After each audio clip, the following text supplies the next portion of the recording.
It's March 20th, 2000. I'm here with Randy Splibb, Randy Spitz. Randy Pitts. Randy Blips. Randy Blips, he corrected himself. It's Randy Blips, and we're recording. Mr. Randy Blips, March 20th, 2000.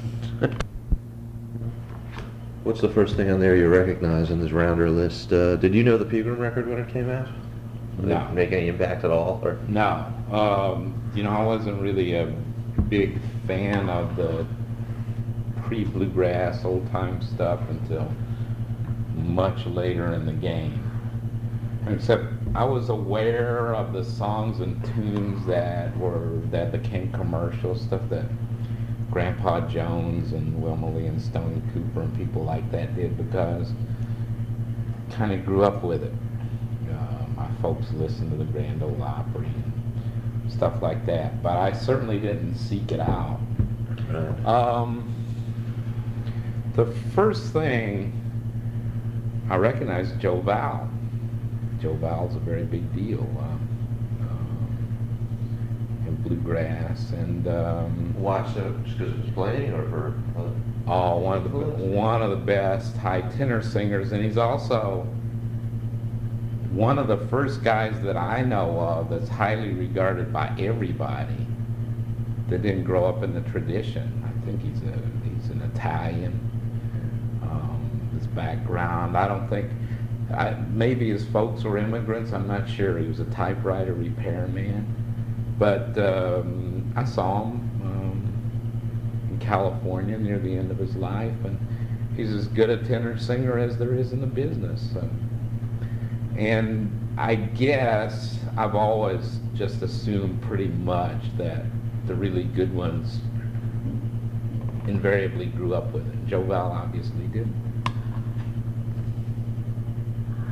So that's the first one I noticed. The second thing that I would notice is this Clark Kessinger record, who's a very, very important old-time player.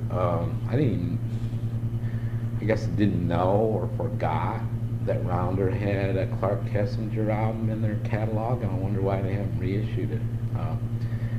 But I became aware of him much later too. I mean, my entree into all this is bluegrass, I guess. Right. Were you aware of the country cooking stuff when it came out in the early 70s? There's the New York boys. No. And to tell you the truth, the only reason that I ever became aware of this stuff was in roughly 1980. I started working for what was that time Backroom Records. It was Chris Rockwood owned, which was the independent distributor for these kinds of labels in the Bay Area. And I became at least familiar with the names and the catalog rather quickly, but I looked at country cooking, and from looking at the cover, wasn't really interested in finding out more about it. A bunch of hippies, Right. and that kind of thing didn't interest me. I mean, I like certain kinds of hippie music, but not the way hippies played bluegrass. Right. You had gone out of bluegrass for a while, and you said to me you got back into bluegrass in the early 70s, mid-70s perhaps. We talked a little bit about that. Why don't you tell me about that then? Well, as I said, I grew up with the music. I grew up basically with country music. I was born in 1946, so that meant that if you listened to the Grand Ole Opry back then, which my parents always listened to, and they listened to commercial country music on the radio all the time, there was a fair amount of what became popularly known as bluegrass in that. Bill Monroe, certainly, Flat and Scruggs, a few others, but there's also a lot of old-time players, or what later became called old-time players in commercial country at that point, like Grandpa Jones, Wilma Lee and Stoney Cooper, Roy Acuff, and a lot of those songs in the repertoire are the same in old-time that became commercial country, and also bluegrass standards. But for instance, 8 More Miles to Louisville, It's Raining Here This Morning by Grandpa Jones and things like that. But Monroe was one of those guys. I must say I didn't pay any particular attention to Bill Monroe and the Grand Ole Opry. I was sort of waiting to hear the stars of the day, Hank Snow, etc., etc. And I guess really started thinking of bluegrass as folk music, something that you could be serious about when I went to college, which was 1964, and I fell in with a bunch of folk musicians of all kinds. That's the way it was back then, but there was one band in Carbondale called Dusty Road Boys, and they played a lot of the stuff, and I remember Flatt and Scruggs came to the Anna High School gymnasium, which Anna was this town was about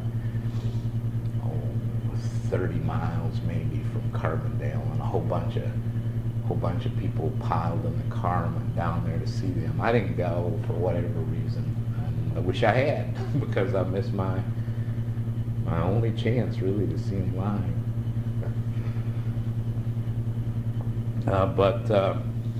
Then let's see. Well, we all know about Bob Dylan going electric and blah blah blah. And then I went in the Army, and when I came back in the early '70s, I think I was listening to more blues.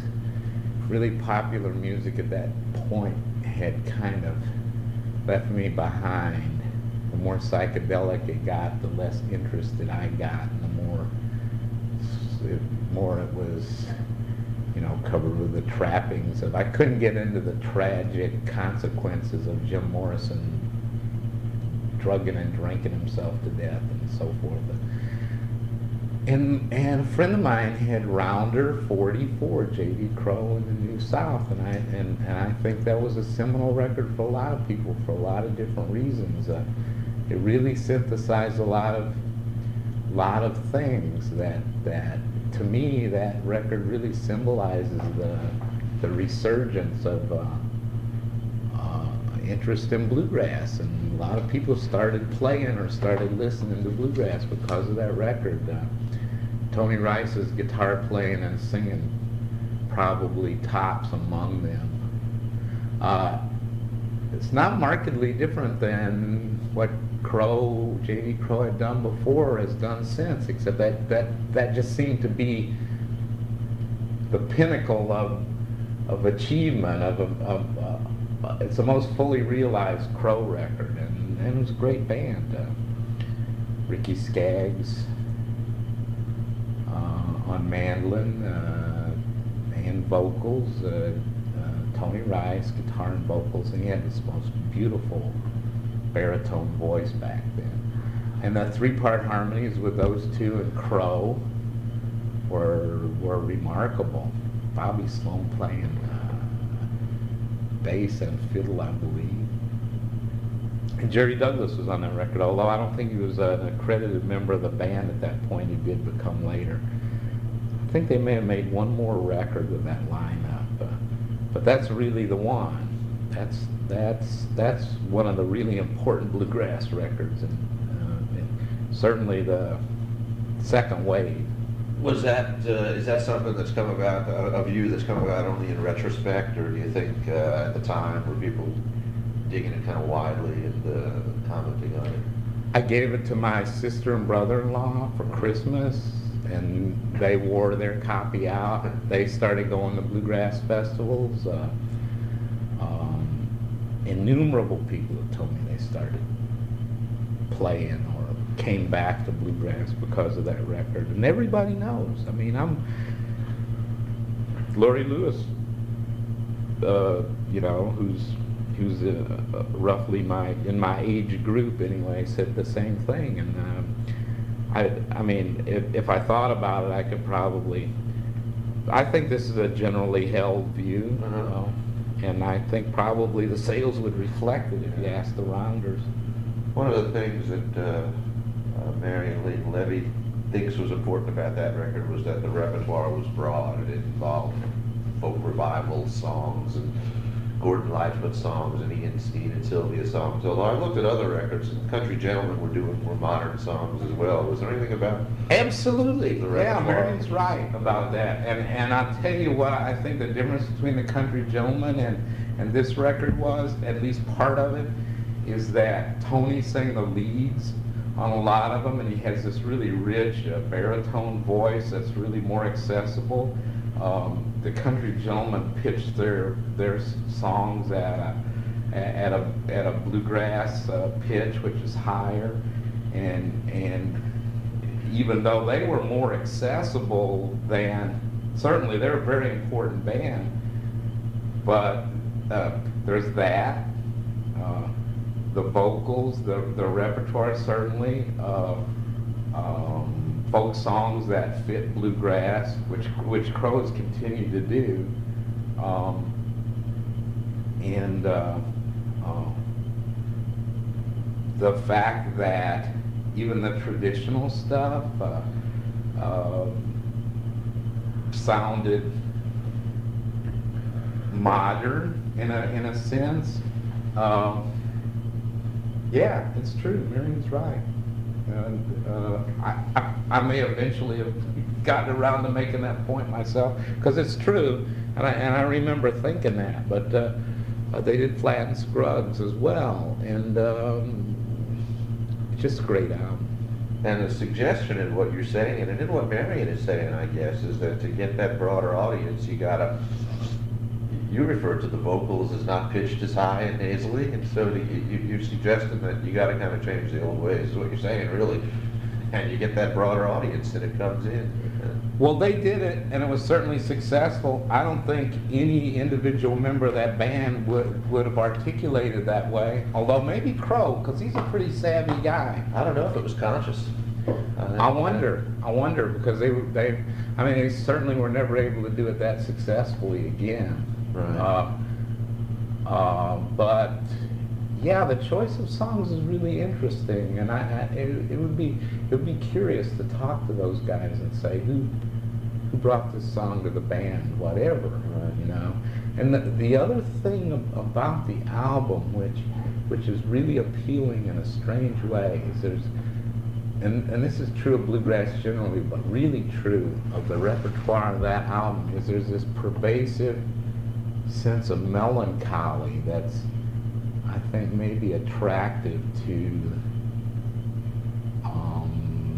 sort of rootless youth of the 70s, if I could put it that way. What have they done to the old home place?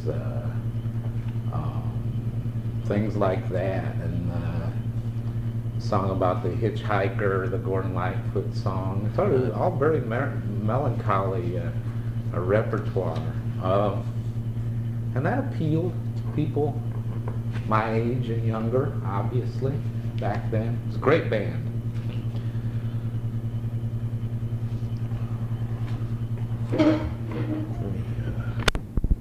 Okay, other things on this rounder release schedule that you recall as being of import?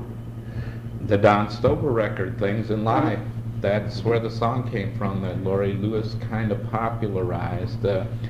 Stover was, I guess, a hero to the Rounders because he played at Hillbilly Ranch all those years with the Willie Brothers. A really amazing banjo player, and he was a great bluegrass style player, but he also played great clawhammer, and he could switch in mid-song. And he wrote nice songs, and that's one of them. Red Cravens and the Bray Brothers, I think this is radio transcriptions, if I'm not mistaken, of Springfield, Illinois. I remember the first time I heard that. I'm from Illinois, and I didn't know this band until I moved to California in the 70s. They never really made much of an impact as Red Cravens and the Bray Brothers. They did have a major label deal, I think on the Liberty label at one point, and they did all folk songs. I don't know if it did well or not. Also, the Del McCurry's first record for Rounder, High on a Mountain. Again, an awful lot of people have gotten that song from Del, although I guess it's an old Del Reed song. And we were talking about high-pitched singing. There's something about that, or non-bluegrass aficionados would call it singing through their nose, that they just can't take. Uh-huh. And it's taken Del all this time to break through to the extent that he has. But true aficionados really appreciate that kind of singing. Obviously, it's sort of what separates the men from the boys in a lot of minds. I've always said that Del would never have the kind of broad success that a guy like Tony Rice would, just because there's a certain number of people that run the other way when they hear that kind of voice. And I still think it's true. I think one of the reasons that people tend to overlook that is they figure, well, that's the old man, and Ronnie sings in a lower register, and so on and so forth. Del's one of the real greats, and he's got a lot of albums on Rounder, and they're all tremendous. If you're a fan, that's an important one. Talk a little bit about Hazel and Alice, which is more than an old-timey, more than a bluegrass record, I think. I think it entered a whole other scene, and a few scenes. Sort of by accident, from what I understand, they were not aiming to become what they ultimately symbolically did become, I don't think. Alice is a pretty conscious revivalist. She likes her music raw, and Hazel is Hazel Dickens. She's not reviving anything. That's the music that she grew up with, and her original stuff springs from that, and it's like sourdough starter. Even her original songs have an awful lot of that old time Baptist feel to it, and honky tonk, and all the elements that go into the classic country repertoire. It may just have been time. It may have been time, because certainly that kind of music was not in vogue. That kind of singing, certainly not pitch perfect. Emotion is what they're selling, and it's genuine. Hazel's original songs are just incredible. She's one of the best. She's one of the best American songwriters. Period. She's written several classics, and her original songs will outlive her, I'm sure, for many, many years. They were probably one of those groups who the whole equal more than the sum of the parts. It was a magical thing they had for a relatively short period. If you look at it in historical perspective, they're very, very important to an awful lot of people, especially women, I guess, who, how can I speak to this, sing Hazel's original songs, sing their versions of traditional songs that they've gotten from the repertoire. And that one, the first Rounder record, 027, is truly a classic. It became kind of a folkies record as well as a woman's record, and Sure did. maybe an old-time singer's record. Yeah, and an awful lot of those songs entered the bluegrass repertoire too, although stylistically it's not a bluegrass record. Right. They have made bluegrass records for folkways, but the songs work in that context.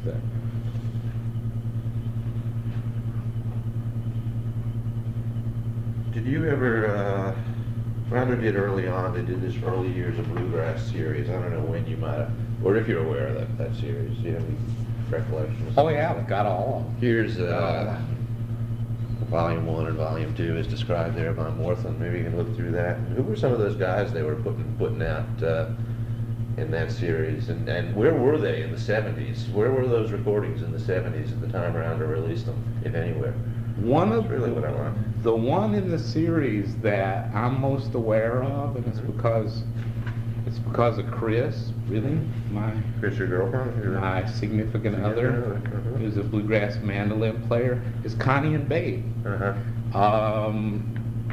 I can't remember which volume it is, but Connie and Babe were never full-time musicians. They're from Middle Tennessee. Connie Gately's still alive, lives around Nashville. And this is the early days of Bluegrass Volume 10. Here it is. Yeah. They wrote classic songs, and they were never full-time musicians. And according to Connie Gately, Monroe took a dislike to him early on, so he never got to play the early bluegrass festivals that Bill was involved in or was on, because he claimed that Connie stole his melody for one of the classic songs. And Connie basically said, well, you got it from such and such. I heard Connie say this from the stage just recently, starting in. But Connie and Babe, very important. I think there's a Sossman Brothers record in that series. It's hard for me to remember. Most of them are listed in those pages. If you just, he's got them out of order. But I've got them all. And I must admit, I don't sit around listen. A lot. They're from 45, so small labels that in general didn't last very long. And a lot of it's pretty raw. It's not the kind of stuff I'd sit around listening to. Was that stuff out there at the time the Rounders were releasing these records? No, it's long gone. They were artifacts. You know, they were records that were released, I guess, in the 40s and 50s, and had very short shelf lives for the most part. Yeah, some of these things, I don't have all the names here, but some of them were there. There's a radio sampler you referenced. There was the Bailey Brothers, the Sossman Brothers, the Church Brothers, Bill Clifton, Connie and Babe. Jimmy was another one. Of his small label stuff, and that's, you know, basically of great historical importance. Probably a good place for people to find things for their repertoire. But I can't tell you. I remember talking to Jim Eanes once, and I said, I noticed Scott Stoneman, who's one of the great under-recorded musicians in the history of bluegrass. I said, I noticed Scott Stoneman's playing second fiddle on some of those cuts on your early days of bluegrass thing. He says, oh yeah, he was 14, 15 years old, and he came by the studio and asked me if I had $1. He said he was already had drinking problems, and he said, come in here and play on my record and I'll give you a lot more than $1. There's, you know, if you're deeply into it, you can find stuff like that, but you sort of have to know what you're looking for. I can't imagine that those albums made very much money for the label. I do know that the real dyed-in-the-wool, crazy, fanatical bluegrassers went nuts as each new number in that series came out. It took about 20 years to get them all out. I remember the Bill Clifton came out on CD. There's still plans. They're not done. Wow. Bill Allen just told me. Wow. That's amazing, because Volume 9 came out 10 years after Volume 10, which I believe was Connie and Babe. Right. Volume 9 is Bill Clifton. That's great stuff. It's good that they put that out.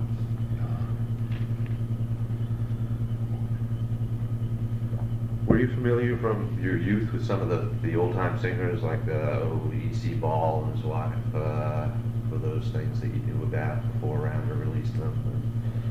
Ola Belle Reed and Almeda Riddle, were these things that were part of your background? The records weren't, Right. but the songs were.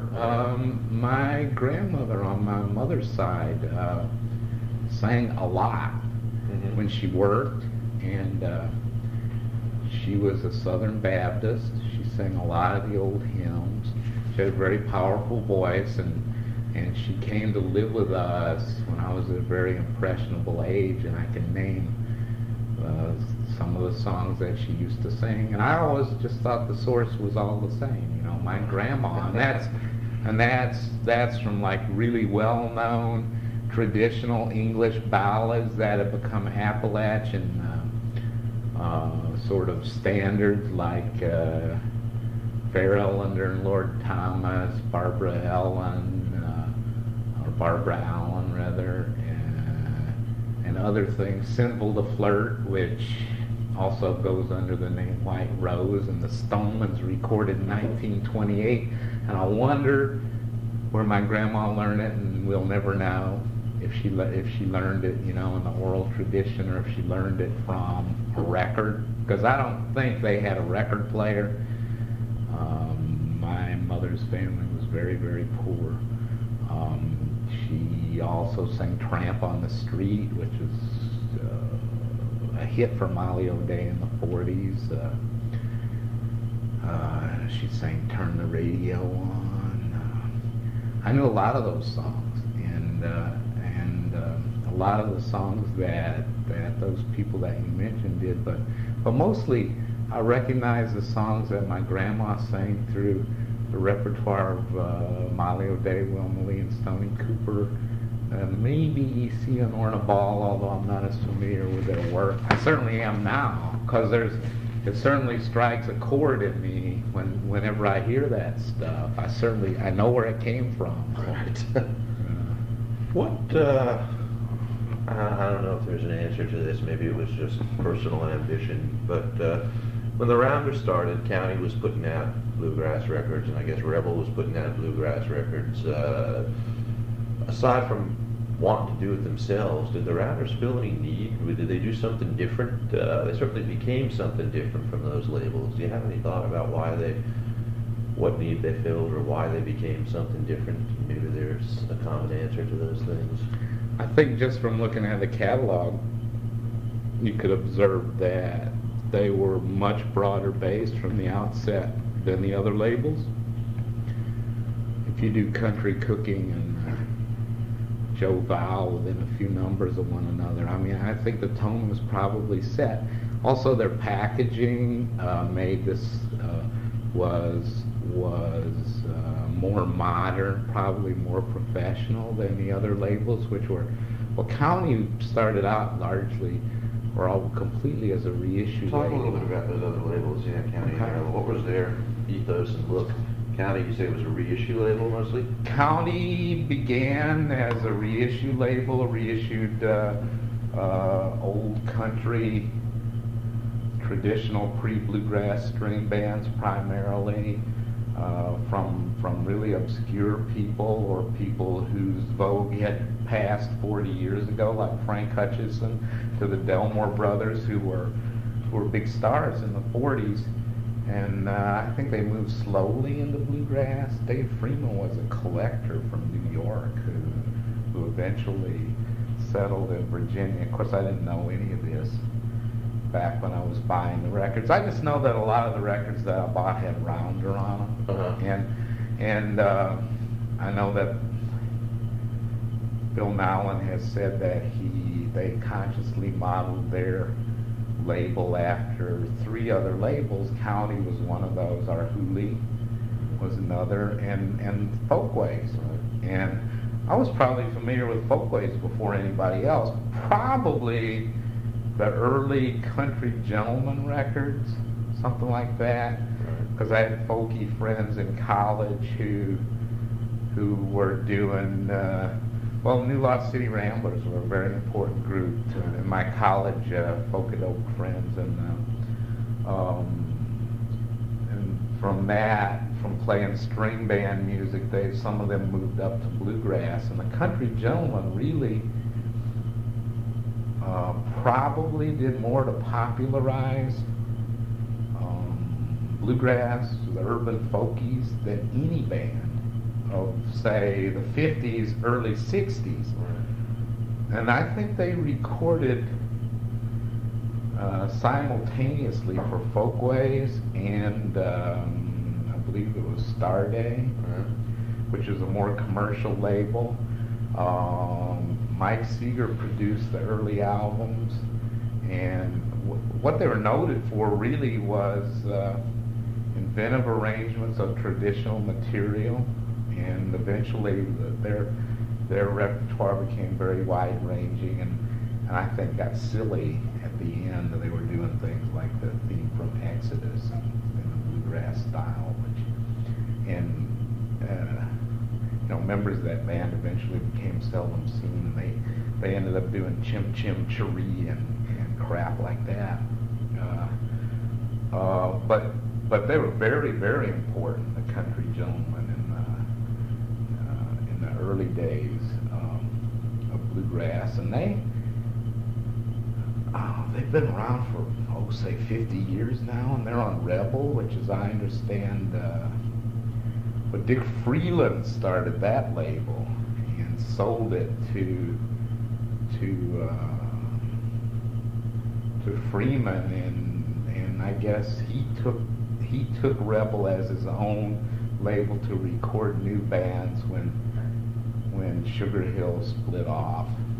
What was Rebel like in the late 60s and early 70s when Rounder was getting started? What was their ethos? Didn't they use a Confederate flag in their logo? And at some point, Freeland was definitely a country boy, and I mean, if you meet him today, he's a country boy, and I'm not familiar enough with the political ethos of the day to really speak to it. I do know that there was that feeling, and that Dick felt that Rebel had gotten too big for him to do the job that he needed to do for the new bands, or that people expected him to do for the bands that were on the label. And the Confederate flag thing belies the fact that he also put out all the early classic Seldom Seen albums, who continued the process of popularizing the music that the country gentleman began. John Duffy was a founding member of both bands, and a very important figure in the history of bluegrass. But I think almost by accident, because Mo Ash's label was sort of like a vacuum cleaner, right, recorded everything by anybody who walked in. There's some very, very important bluegrass albums on that label. on Folkways. On Folkways, yeah. The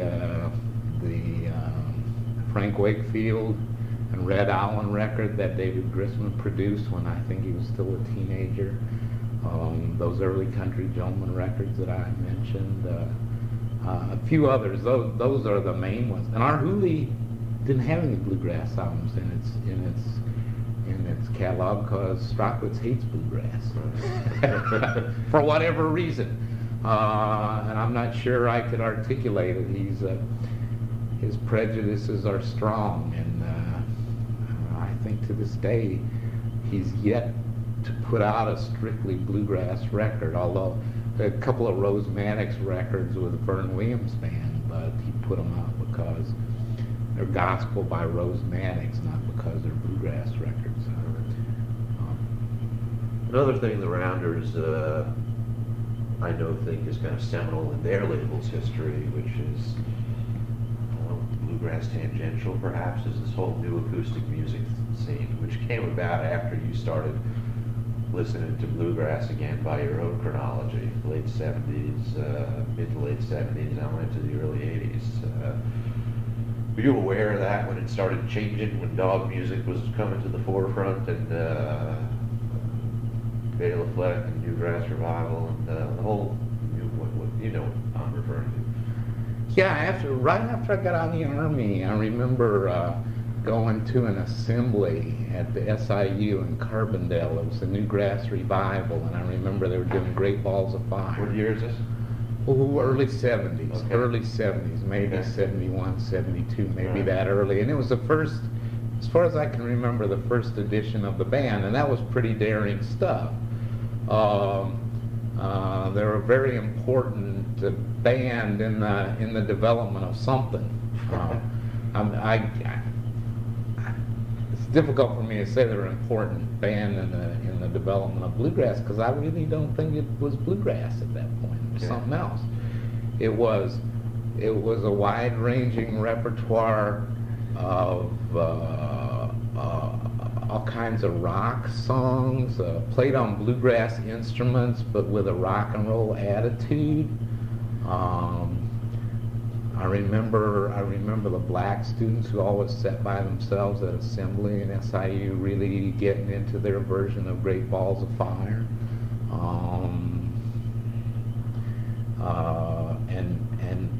And that was a good thing for the Newgrass Revival, obviously. It may have been a good thing for the new acoustic music, whatever that is.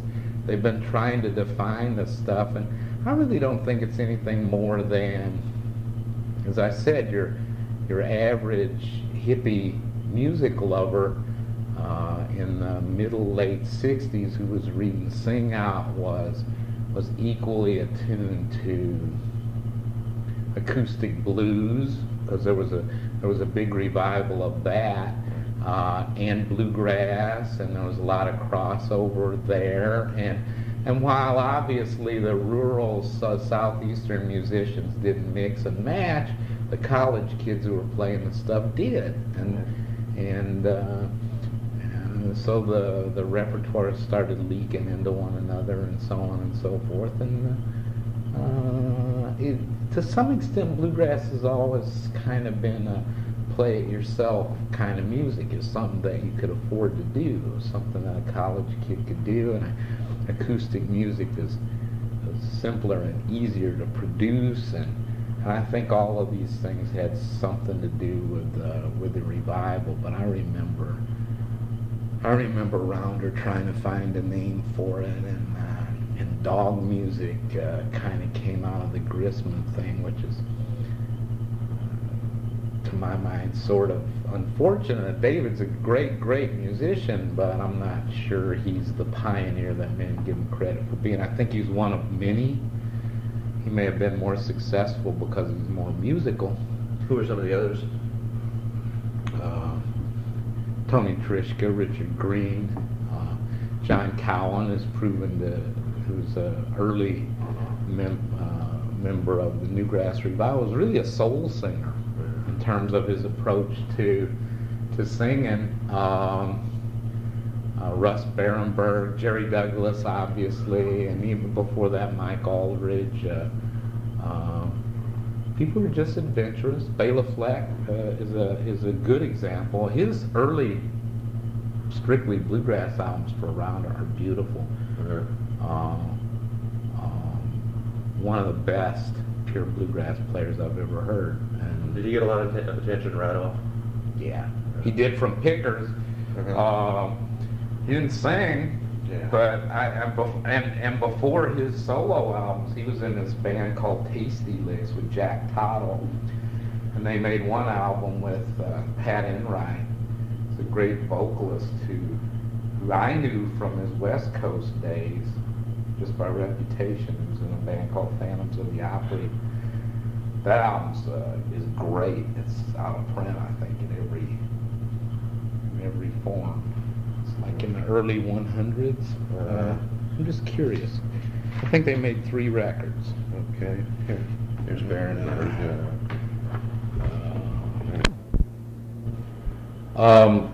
As I look at the list, I realize probably I'm missing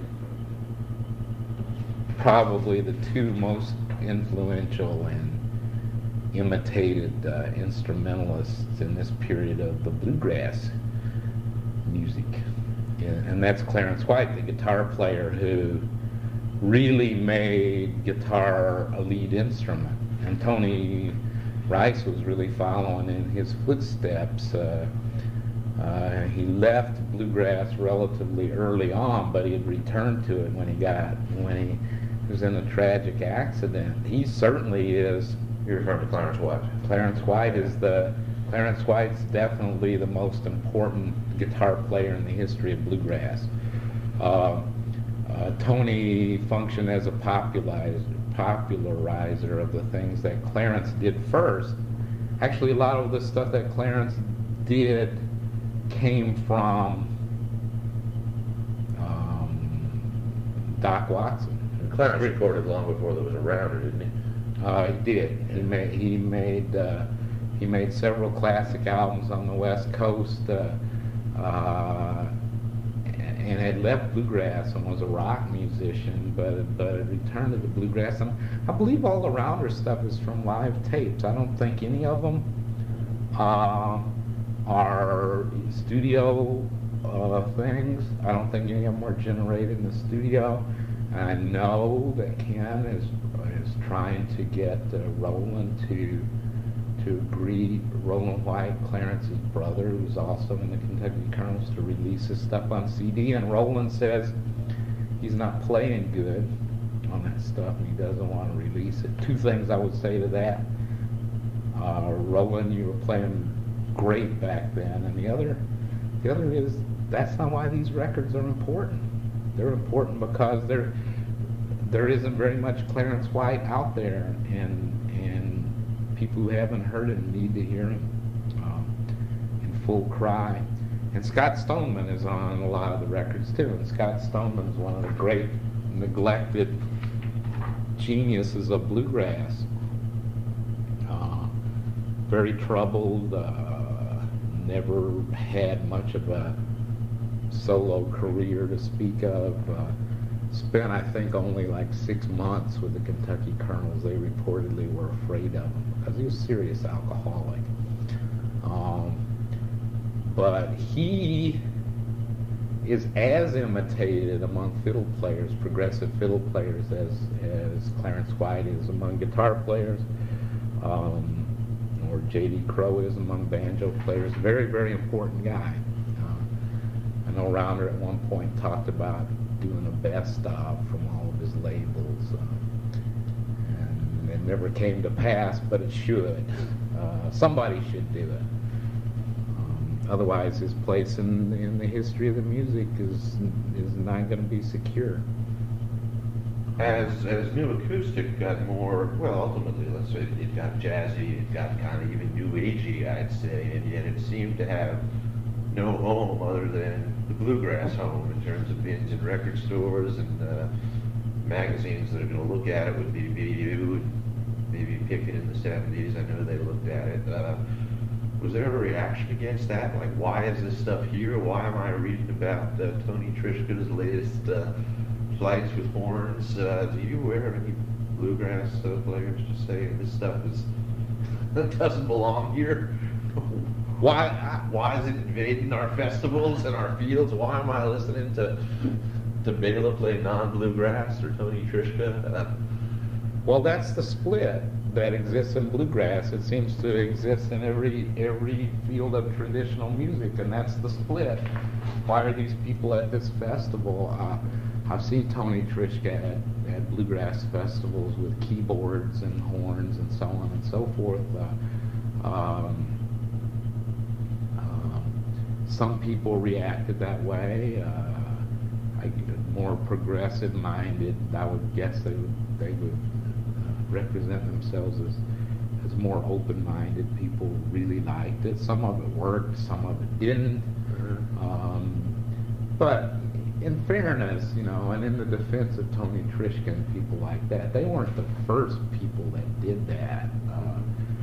Benny Martin used to come to bluegrass festivals with really strange lineups, including pedal steel and so on and so forth. And with a lot of people who discovered bluegrass and what they perceived to be its pure form, it was less a music than a calling, kind of a religion even. I remember at Grass Valley when Hot Rize played, they couldn't do their Red Knuckles segment because at that time Grass Valley had outlawed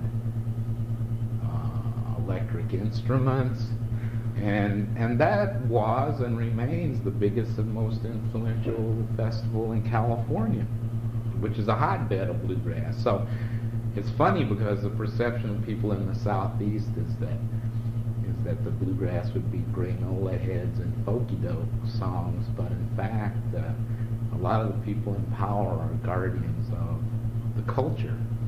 And also, in fairness, for instance, let's say the Osborne brothers, who are thought of now as guardians of the culture and pioneers and so on and so forth. They were pioneers in the sense that they used drums, they used electric pickups before anybody else did.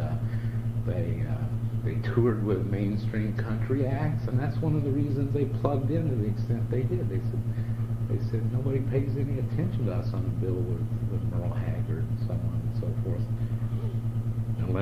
unless we make enough music to cut through. So, it's all part of the evolution of something. Bluegrass is not an old music in itself. It's although people like to think that, it's relatively young. It was invented, within the lifetimes of many of its fans. It was, when it began, a new way to play old songs. Monroe pretty much defined it, I think, with his band, whether by chance or by design, and it was a formula that everybody's pretty much followed ever since then. But it's not hundreds and hundreds of years old. It's probably less than 70 years old. With those thoughts, what's another thing that the Rounders like to point to as a high point is the first bluegrass album band, which I guess started as a Tony Rice project and became something else. Is that something that you noticed at the time it was released? Did it make a splash when it came out around 1980? We're talking about. It didn't to me as a listener necessarily, but it did to the pickers. Uh-huh. And I could only liken it to, say, a jazz super session.